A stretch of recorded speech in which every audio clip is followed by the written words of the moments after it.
Mastering is one of the final stages in getting your tracks finished, and my experience of working with hundreds of producers on a one-on-one basis is often where they go wrong. They either send out their tracks to their favorite DJs and labels being too quiet, which leaves them getting ignored, or they over-process their tracks, making it sound too compressed, distorted, and unnatural, which leads to the exact same results of their favorite DJs ignoring them. So in today's video, I'm going to show you a simple and effective mastering chain just using stock Ableton plugins.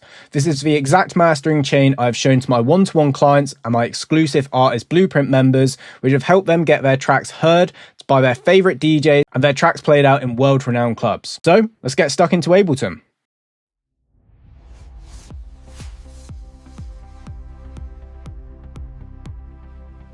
So welcome to part 2 of the mastering mini-series, and now we are going to look at our basic intermediate master, which is still stock plugins, but if I head down to the mastering chain now, you're going to notice a few changes. We have some more plugins on here. So let's run through exactly how to set all of this up. So the chain of events is an EQ, hot tubes, which is a saturator, compressor, which is a preset called Mastering Make It Loud, a color limiter, and then a limiter with the same effects afterwards with ULI meter and the DJ auto filter. So we're going to take the same principle here, but we're just going to add some fine detail and adjustments with an EQ, but we're just going to get a bit more clarity and warmth in the mix with EQ, the saturation, and the Make It Loud.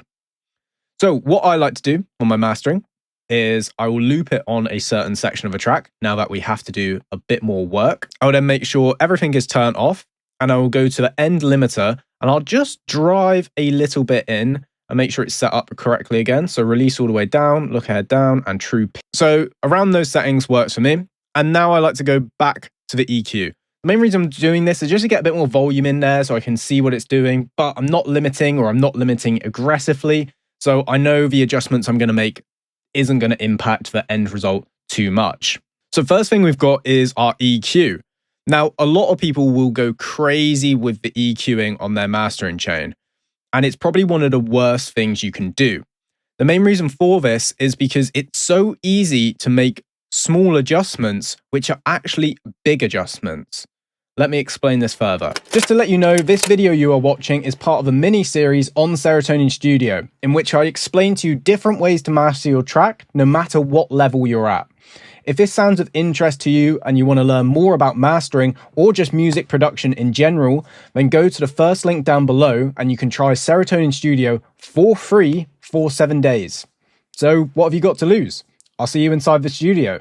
We're used to putting EQs on individual sounds, boosting and cutting fairly aggressively, but we're only working on one individual sound within the production stage.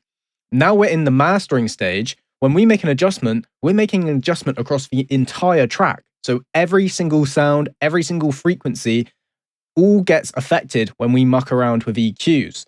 So this small little boost I have done here on the free, that's nearly a 3.5 decibels boost. That's quite a lot of volume when you actually think about it, especially now that it's being played out across the whole entire track. So the way I like to think about it is make sure you're doing micro adjustments. So even though this looks small, always refer to the left-hand side where it says gain. Because I know I probably don't want any more than this type of boost. So from there, I just will play the track and I'll make some adjustments to the EQ where there may be some lacking frequencies. So from experience, I know this track is lacking a bit in mids, so I will typically do a bit of boosting in the mid section.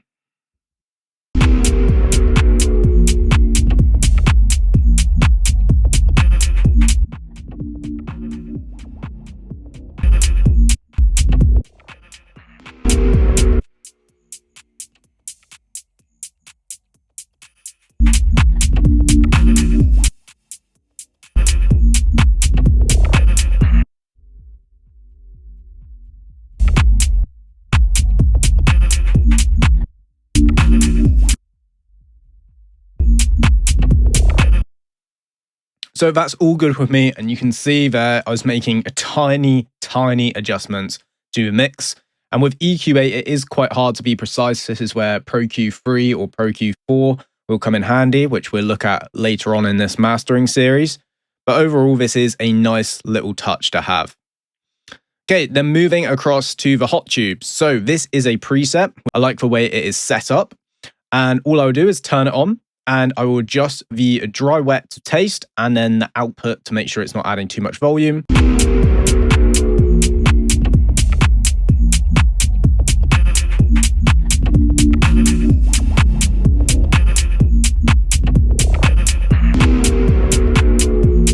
Very subtle, but I like what that's doing.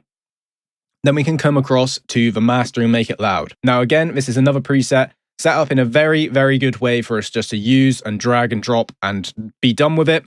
All we're looking for here is a tiny bit of movement on the needle. So we're just going to adjust the threshold until we get that movement.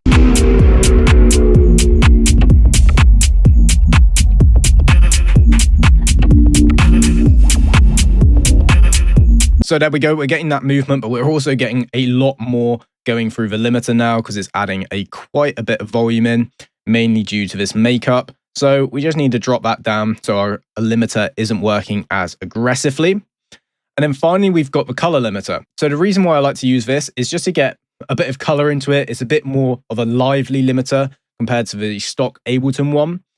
And all I do for this one is just turn it on, make sure the release is all the way down, bring up the color to wherever you want, really, just adjust to taste. And the same with the saturation. And I bring down the look ahead as far as it can go.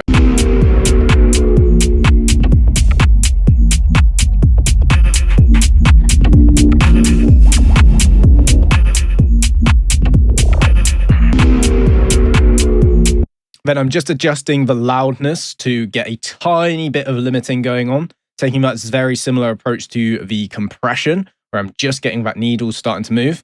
Same thing with over here.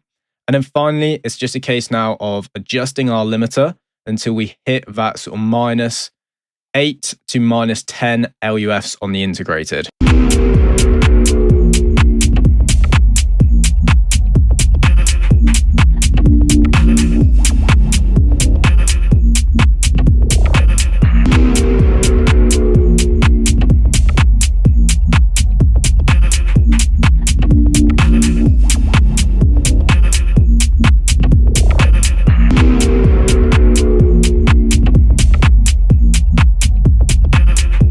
There you go. So I'm actually getting a much louder master from this one. I'm getting about -7.5 on the integrated, and we're going to be good to go to export this one as well. There you go. That is the end of part 2 of our mastering mini series. Come back and join us for part 3, where we'll start looking at third-party plugins to get that extra analog warmth into our sounds. So I'll catch you in part 3. And there you go, that is the end of this video. I hope you found some useful insights from this one. As I previously mentioned, this is part of a mini-series which is going on inside Serotonin Studio. If you want to join for free for 7 days, then just go down to the first link down below, and I'll see you inside the studio. If not, I'll catch you in another video very soon.